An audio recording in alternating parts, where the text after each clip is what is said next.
자, 오늘은 관음 제일 12월 음력 12월 24일 관음 제일입니다.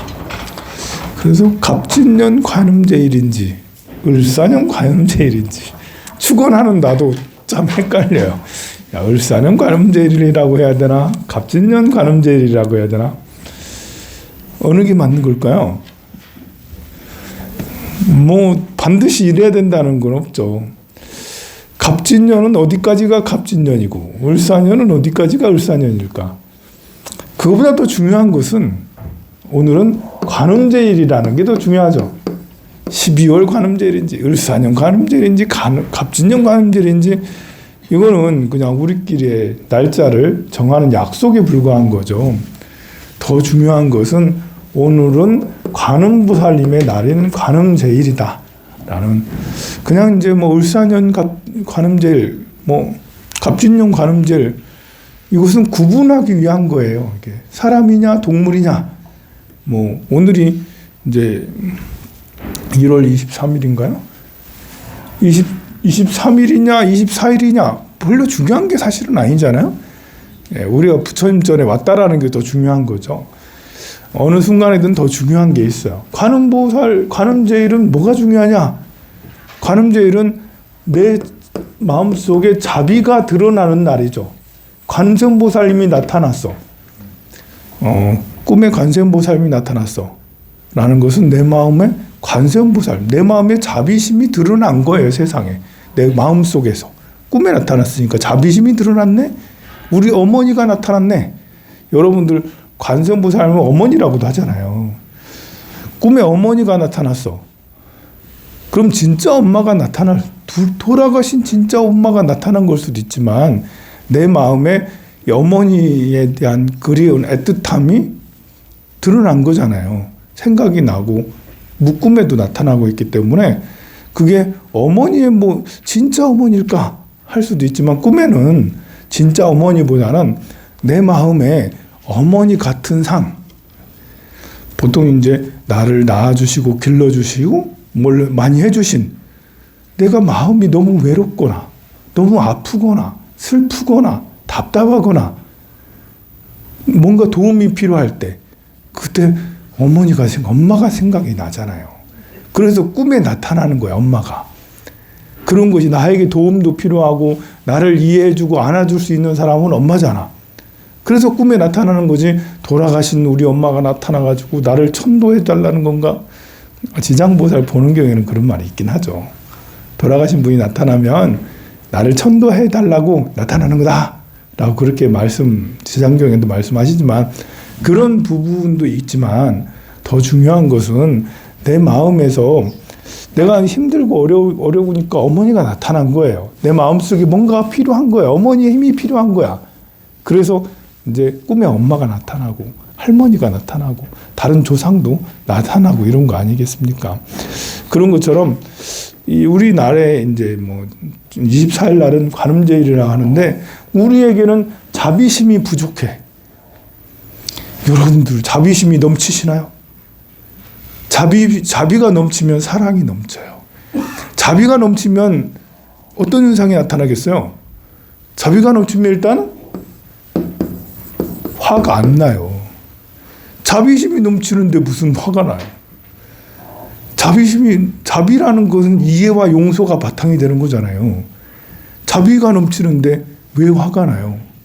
자비가 넘치는데 왜 시기, 질투 이런 마음이 왜 나오겠어요? 이 시기, 질투를 한다는 건 자비가 없다라는 거예요. 화가 난다라는 건 자비가 없다라는 거예요. 내 마음에 자비가 너무 부족하구나. 그래서 화가 나네. 화가 나. 짜증.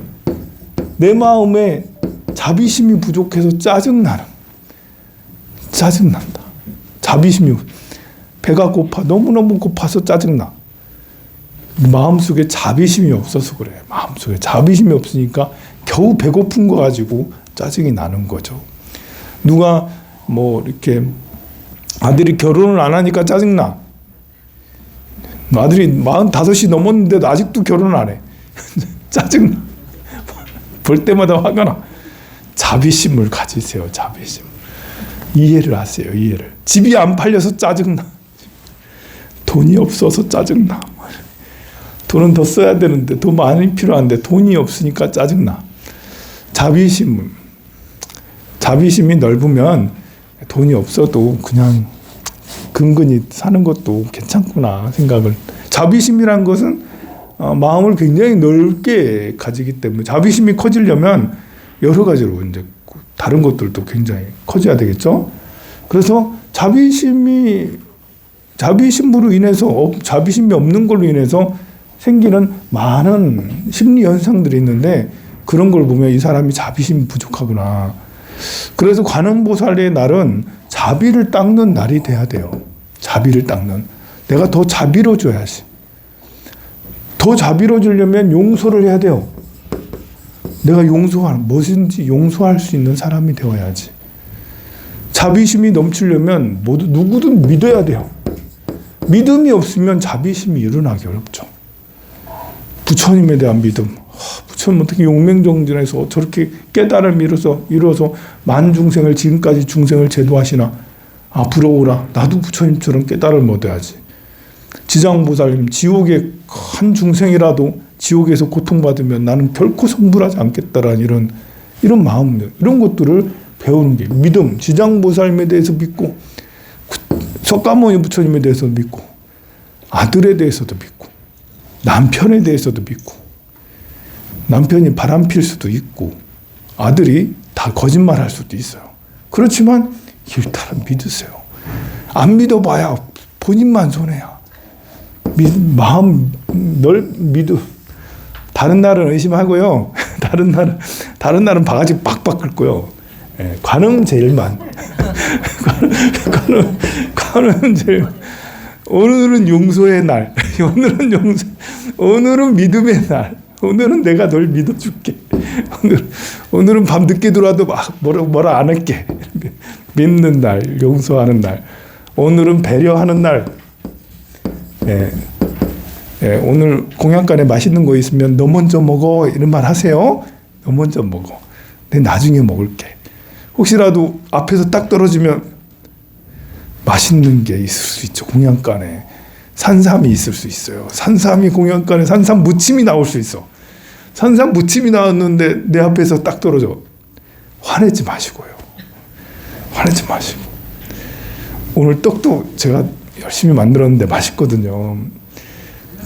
제가 떡 맛있다고 홍보했는데 가보니까 없어. 화내지 마시고요. 화내지 마시고 오늘은 배려하는 날. 남이 가져갔으면 남이 다른 사람 먹게 했으면 그게 내가 먹은 거지 라고 배려하면 자비심이 펑펑펑펑 솟아오르고 굉장히 행복해져요. 우리가 시기 질투라는 것도 자비심이 없으니까 생기는 거잖아요. 네가 더 칭찬받고 네가 더 예쁨 받아. 야, 스님한테 네가 더 예쁨 받아야지. 그래, 선생님한테 네가 더 예쁨 받아야지. 그래, 남자들한테 네가 더 예쁨 받아야지. 그렇게 배려해주고 양보해주고 그런 마음이 얼마나 편한데요. 굳이 주목받지 않아도 돼요. 그리고 관음제일은 그렇게 마음을 넓히는 그런 날로 삼으면 됩니다. 우리가 이렇게 살아가면서 이렇게 필요한 게 있고 안 필요한 게 있는데요. 우리가 살아가면서 이 지식이라는 거, 지식, 정보, 자격 이런 것들은 정말 많이 필요하거든요. 지식, 정보, 자격이 많을수록 이 문서력이 강해져요. 문서력이 강해지면 어떻게 되겠죠? 땅 문서가 내 이름 앞으로 되는 거고, 그리고 이제 집 문서도 내 이름 앞으로 되는 거고, 주식이나 다른 채권이나 이런 문서들도 내 이름 앞으로 사인이, 보험 증권도 내 이름 앞으로 사인. 이게 다 문서거든요.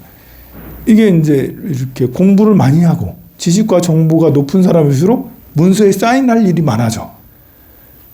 그렇지 않고 이게 별로 없는 사람은 삽질해야 돼. 계속 삽질. 삽 가지고 땅 파야 돼. 몸으로 돼. 지식 정보가 별로 없으면 계속 떡 만들어야지. 어떻게 하겠어요. 떡을 그 문서에다 사인하는 것은 값이 무한대예요. 그죠? 문서에다 사인하는 것은 아주 가치 없는 문서도 있지만 가치가 그 억대로 뭐 조 단위도 되는 것들도 있어요. 그런데 땅 파는 거는 삽질을 떡을 아무리 많이 만들어 봐야 그거는 일당, 시간당, 시급제. 땅 파는 것도 시급제. 땅 아무리 많이 삽질을 열심히 해봐야 포크레인은 하루 일도 못해. 그래서 이제 사람이 공부해라 막 이런 말을 자꾸 하는 건데요. 이 공부 책을 여러분들은 책 많이 읽으시나요? 작년에 2024년도에 책을 몇 권이나 읽으셨나요? 안 읽었어요. 금강경도 안 읽었어요. 금강경 독송을 했어요. 천수경 독송했어요. 절에 오니까 천수경 독송 하지 않아요? 천수경 독송 매일 해. 여러분들이 천수경 독송을 매일 하면 1년에 365번을 하게 되는데 그럼 책을 몇 권 읽은 건가?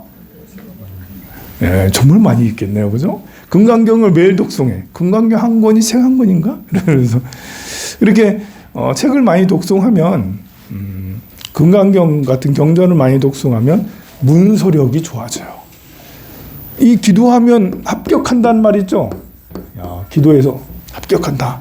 금강경을 독송해서 합격한다. 관음보살 보험품을 법화경을 사경해서 합격한다.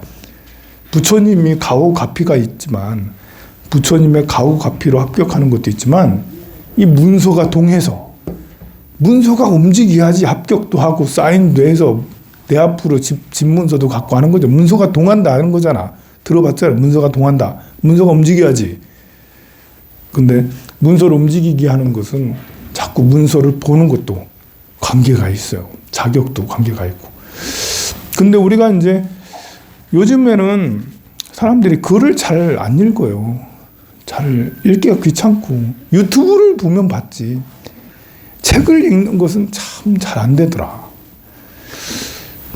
그래서 그런지 요즘에는 그 책 읽어주는 그런 사이트들이, 책 읽어주는 프로그램들이 많아져요.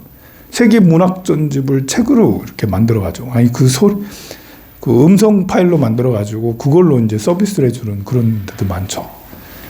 그래서 듣는 것과 읽는 것, 눈으로 읽는 것과 귀로 듣는 책을 누가 얘기해 주는 거를 듣는 것은 책을 읽는 걸까?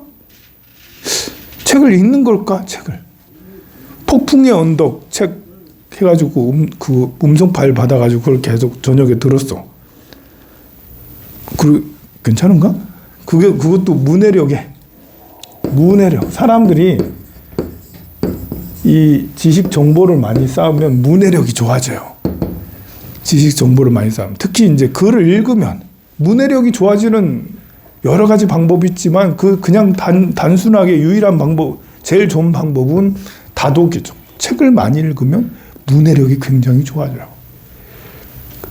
2월 달에 자비도량참법 할 거거든요.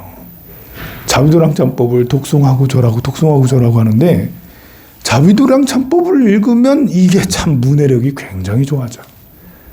왜냐하면 자비도량참법은 어려운 낱말 투성이 되거든요. 어려운 말이 너무 많아. 그래서 문해력이 나빠지나? 근데 금강경을 독송하면 문해력이 좋아질까? 안 좋아질까? 이게요.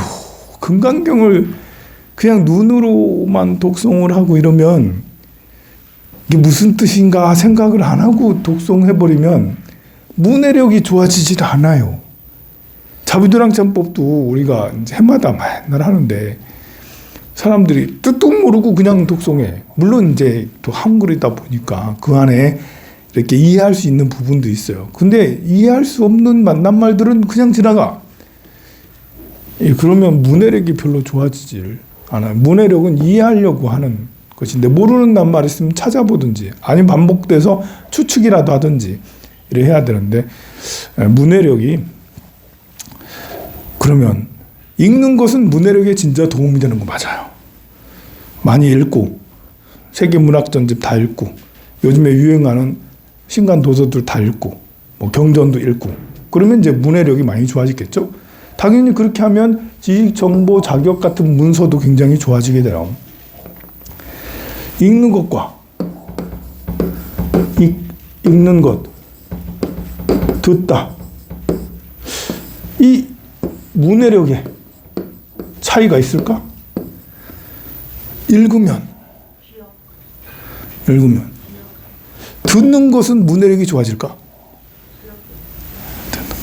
기억을 하면 이해를 하면서 들으면 문해력이 좋아질 수 있겠죠. 근데 들으면서 책을 들으면서 집중하면 문해력이 충분히 좋아지겠죠. 물론 읽으면서도 문해력이 안 좋아지는 경우 있어요. 계속 읽다 보니까 뭔 읽는지 모르다가 나중에 제일 끝 몇 장 남겨놓고는 이제 무슨 뜻인지 알았다. 그 외에 외국 소설들 보면 이름들이 어려워. 러시아 소설 이런 것들 보면 이름들이 어려워가지고 읽다가 이 사람이 누군가 또 나온 것 같아가지고 뭔가 계속 헤매다가 이렇게 하다가 나중에 중반부 그때서야 이제 이게 무슨 뜻인지 이제 알아듣는 그런 경우도 있습니다만, 근데 그래서 읽는다고 무조건 문해력 좋아지는 건 아닌데, 읽을 때도 이해를 하면서 읽으면 문해력이 좋아지고, 듣는 것도 이해를 하면서 하면 문해력이 충분히 좋아질 수가 있겠죠. 이 문해력이 좋아지면, 그러면 우리가 이제 문해력이 좋아진다라는 것은 이제 세상을 더 이해하는 창이 더 깊고 넓어진다는 거잖아요. 세상을 이해하는 방식이 다각도로 이해할 수 있다라는 거죠. 문해력이 없으면 내 방식으로만 이해를 하는 거잖아요. 그래서 요즘에 어린 아이들, 젊은 애들은 문해력이 많이 좀 처지다 보니까 그 말하는 것들도 못 알아듣고 또 말도 다르고 막 그러잖아요. 그래서 요즘에는 개 좋아 이러면 어른들은 무슨 말인지 몰라. 개 좋아 이러면 욕하는 건지 하는 건지 개 좋아. 아이들한테는 너무 좋다는 뜻이잖아요. 개 좋아 이렇게. 개자가 몇 년 전만 해도 개자가 들어가면 개떡, 뭐 이제 개떡이나 개살구 뭐 이런 것들은 모두 다 나쁜 거잖아요. 개자가 들어가면. 그런데 요즘에는 반대가 됐어. 개자가 들어가면 그냥 되게 좋다는, 되게 훌륭하다는 뜻으로, 되게 마음에 든다는 뜻으로 바뀌잖아요. 그런 게 이제 요즘 젊은이들은 한자나 이런 것들을 생각하지 않고 보는 것에 감각적이다 보니까 생기는 일이에요. 우리가 이제 이 정견, 올바른 견해를 갖다라는 것은 우리 부처님의 방식으로 올바른 견해를 갖자, 제발 좀. 그래서 관음제의를 만든 것은 정말 넓고 넓은 자비심을 갖자. 자비에는 당연히 이해와 용서, 사랑 이런 것들을 말하는 거잖아요. 자비심, 배려, 희생도 함께 들어가요. 이런 요게 올바른 견해. 내 것을 더 찾으려고 하고 나한테 더 큰 이익을 얻으려고, 내가 더 부자 되려고 하는 이런 것들은 부처님이 말씀하신 바른 견해가 아니고, 남을 먼저 부자하게 하고 남을 먼저 맛있는 거 좋게 하고 이런 것들을 이제 부처님의 바른 견해라고 할 수가 있어. 문수보살님은 지혜, 자비도 좋지만 남을 성공시키는 것도 좋지만, 그렇잖아요. 남을 먼저 맛있는 걸 먹게 하는 것도 좋지만, 지혜는 뭐겠어요? 내가 먼저 맛있는 걸 먹어야지 내가 맛있게 해서 다른 사람들을 맛있는 걸 줄 거 아니에요. 내가 먼저 부자 돼서 여러분들을 이렇게 부자 돼야지 여러분들한테 보시해서 잘 돼야 될, 여러분들 좋게 말이 안 나오네. 내가 지혜롭지 못하다 보니까 말이 안 나와. 꼬여 막 자꾸. 문수보살님의 지혜라는 것은, 이 문수보살님이 갖고 다니는 것은 칼을 갖고 다니거든요. 문수보살님은 지물로 주머 이렇게 가지고 있는 것이 연꽃도 가지고 있지만 칼을 들고 있어요. 칼이라는 것은 무섭잖아요. 자르잖아요. 어찌 보면 약간 이기적이야. 정의. 정의는 관세음보살님의 영역이 아니라 문수보살님의 영역이에요. 정의라는 게 뭐겠어요? 그 정의라는 것은 공평한 거잖아요. 공평. 관세음보살님은 공평하지 않아. 나는 배고파도 되고 네가 더 배불러야 돼. 이런 거잖아요. 이 문수보살님은 나도 먹어야지. 내가 안 먹으면 내가 죽잖아. 그러니까 문수보살님은 공평, 법 앞에 평등하다. 이것은 문수보살님의 지혜예요. 그래서 문수보살님의 지혜는 관음보살님하고 약간 다른 정의와 공정, 또 평등 이런 것들에 대해서 분명하게 아는 것. 계를 지켜야 돼. 스님이 계율을 지켜야 돼. 어떤 여인이 와서 스님 사랑해요. 하면 제가 기분이 좋잖아요.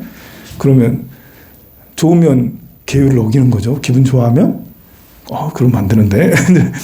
그게 지나쳐가지고 스님 없으면 스님 저랑 같이 안 살면 제가 죽을 거예요. 제가 살아야 되나요? 말아야 되나요? 제가 살아야 되나 말아야 되나. 자, 여기를 보면 관세음보살님을 생각하면 건져줘야지. 살아야 되네? 싫은 척 하면서 그렇게 살아야 돼. 관음보살님은 살아야 되네? 문수보살님은 아니죠. 죽을 테면 죽어. 죽을 테면 죽어. 나는 부처님 앞에 서운한 사람이야. 나는 결코 음행을 하지 않아. 거짓말을 하지 않아. 관음보살님은 관음의 자비는 상대가 거짓말이 필요할 때도 있잖아요. 위로도 해줘야 되고 힘도 나지. 못생긴 사람한테 너 못생겼다 얘기하면 어떡해. 잘생기셨어요. 예쁘세요. 훌륭하세요. 좋아요. 이거는 관음보살님의 이거잖아요.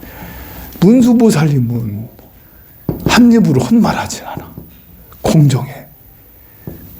너 점수가 또 보니까 50점, 30점 이렇게 하면서 바른 대로 얘기하고 바른 대로 생각하는 공평한 거예요. 그렇지만 이렇게 살 수는 없잖아요. 문수보살님대로만 살 수도 없고 관음보살님대로만 살 수는 없어요.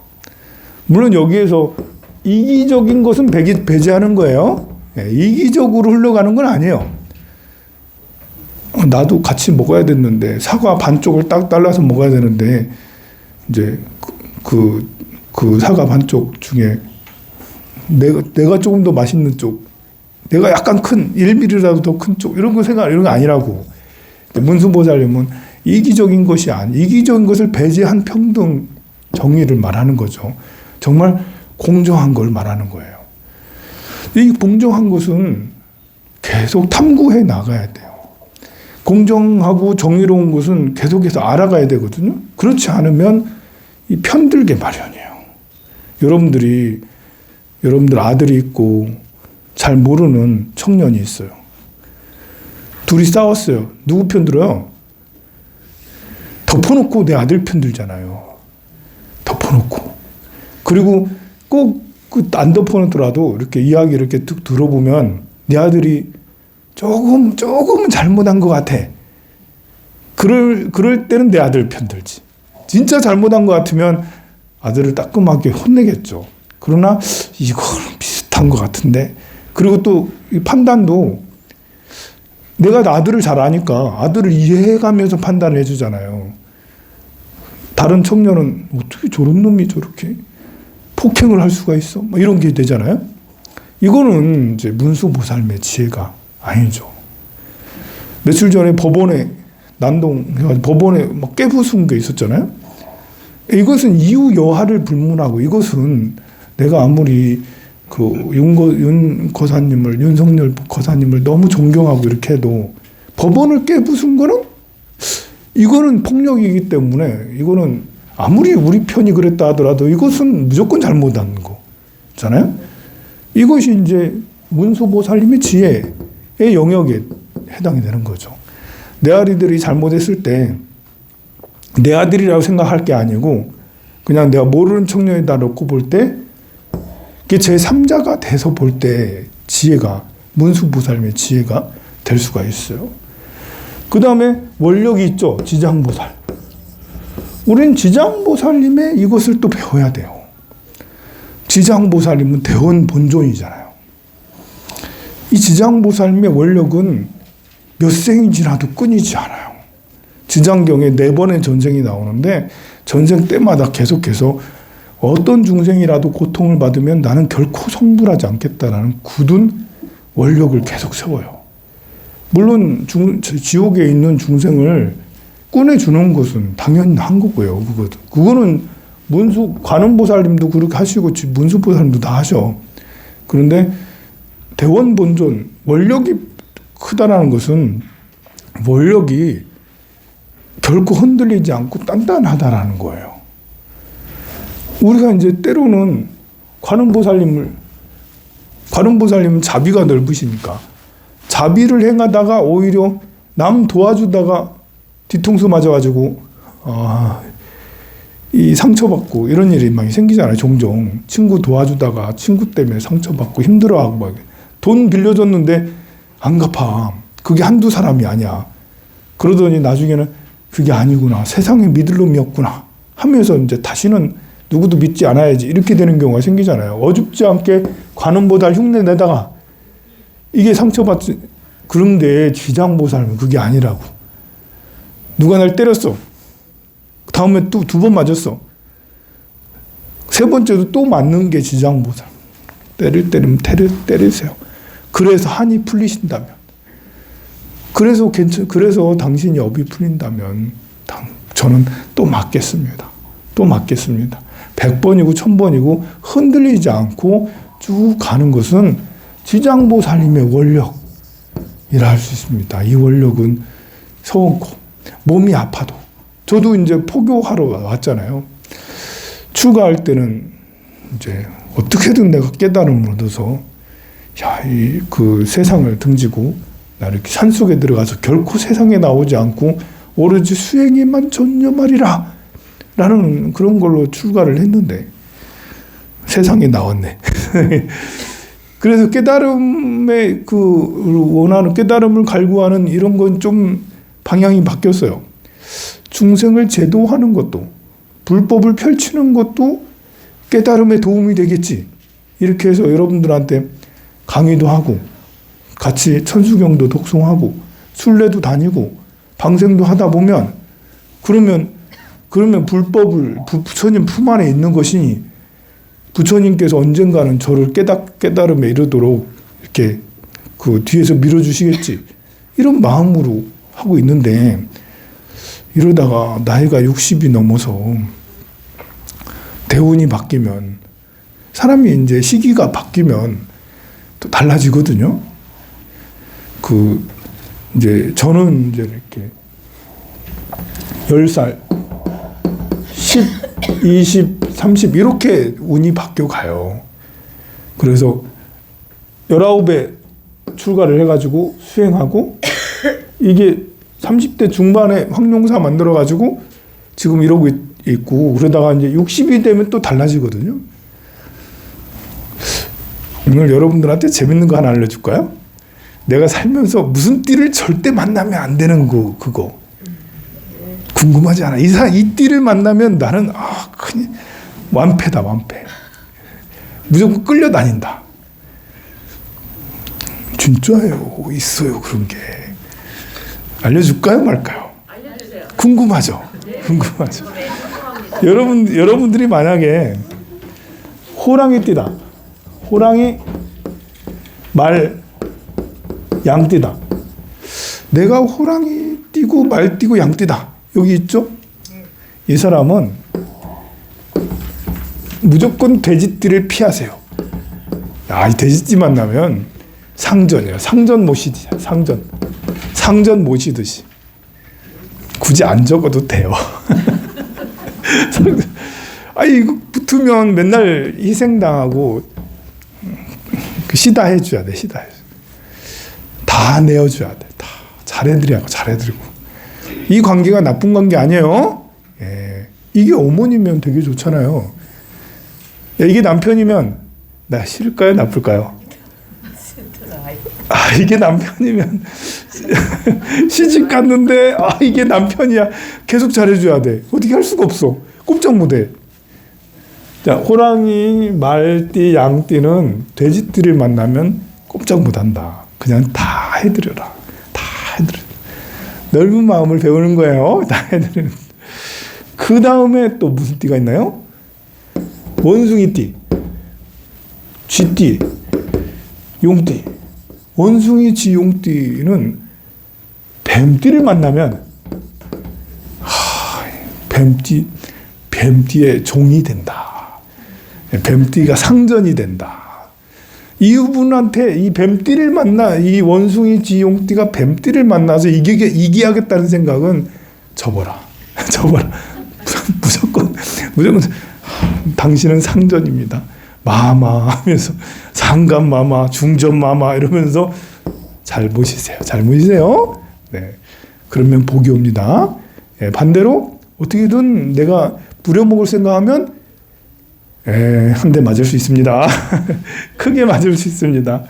그 다음에 뱀띠, 뱀 있고 닭도 있고 소띠, 뱀닭 소띠가 있을 거 아니야? 이 뱀닭 소띠는 호랑이띠를 만나면 한 수 접고 잘 모시세요. 잘 모시세요. 이게 좋은 관계냐 나쁜 관계냐 그거는 여러분들이 하기 나름이에요. 여러분들이 서로 이겨먹으려 하면, 요 띠를 만나가지고 이겨먹으려 하면 그러면 평생 큰일 납니다. 또 뭐가 있나요? 안 한 게 있죠? 돼지띠, 토끼띠, 양띠. 양이 아니라 여기 저거다. 이렇게 그 술이면 개띠. 잘못했네. 예. 여기 개띠입니다. 호랑이 말개. 삼합으로 이루어졌습니다. 돼지, 토끼, 양띠는 원숭이를 만나면, 원숭이 잘 모시면 됩니다. 원숭이를 만나면 잘 모시면 돼요. 이걸 이제 겁살이라고 그래요. 겁살띠를 만나면 겁탈이잖아. 겁탈. 무섭잖아. 겁탈 이러면서. 네, 요거는 제가 여러분들 외우라는 게 아니고 이런 인연도 있을 수 있는 거예요. 살다 보면. 이거는 이제 부부로 만나면 악연일까 선연일까, 친구로 만나도 그렇습니다. 네, 친구로 만나도 그렇습니다. 저는 다행히 이 띠는 아니에요. 저는 다행히 여기는 돼지, 뱀, 호랑이, 원숭이 요 띠가 아니에요. 저는요. 그러니까 여러분들이 저를 보고 무서워할 필요는 없습니다. 저를 보고 무서워할 필요 없어요. 요 띠인 사람들은 이제 좋을까요? 나쁠까요? 요 띠인 사람들은 내 밑에 누군가를 둘 수 있다는 거잖아. 내 밑에. 네. 글쎄요. 자, 이것도 이게 꼭 좋다 나쁘다라는 것보다 인연이 살다 보니까 그런 인연들이 있더라. 보면 이거 어떻게 뗄 수도 없고, 이거 한번 붙었다가 이거 맨날 내가 밥 사줘야 되고 맨날 가방 들고 다녀야 되고 남 앞에서는 내가 멋진 내가 괜찮은 사람인데 그 사람 앞에만 가면 내가 가방 들고 다녀야 되고 밥 사줘야 되고, 이상하네. 참 이상하네. 그렇습니다. 요 중에 호랑이띠 있나요? 다행이네요. 저한테는 호랑이띠가 저는 여기에 있는데 우리 호랑이띠, 우리 스님 계십니다. 우리 사형 스님이 호랑이띠 이민생이십니다. 다행히 우리 사형님께서는 아무 말씀도 안 하시고 너무너무 사랑스럽고 예쁘시고 훌륭하십니다. 그래서 진짜 뭐라도 다 해드리고 싶어요. 진짜 해달라는 거 다 해드리고 싶어요. 우리 사형님한테는. 너무 수행도 잘하시고 요즘은 건강이 안 좋아서 그런데 그러면 좋잖아요. 너무 훌륭하시고 좋으신 분이 나한테 이렇게 겁살이 되고 이렇게 이런 거는 그냥 띠가 아니더라도 잘해드리고 싶은 이런 그래서 사실은 우리 사형님이 호랑이띠라서 제가 잘해드리고 싶고 이런 마음이 나겠나요? 훌륭하시니까 그런 거예요. 훌륭하시니까. 훌륭한 사람에게는 옷도 사주고 싶고 밥도 사주고 싶고 방도 청소해주고 싶고 뭐 또 빨래도 해주고 다 해주고 싶은 거 아니겠습니까? 그래서 제일 중요한 것은 이런 띠 관계가 중요한 게 아니라 인격입니다. 인격. 인격이 좋으려면 문해력이 좋아야 되겠죠. 문해력이 좋으려면 경전독성을 많이 하고 기도를 많이 하고 그래야 되지 않습니까? 그러려면 또 황룡사 와서 이런 이야기를 많이 듣고 재밌는 이야기 많잖아요. 그래서 여러분들 오늘도 점심공양 맛있게 드시고 행복하십시오.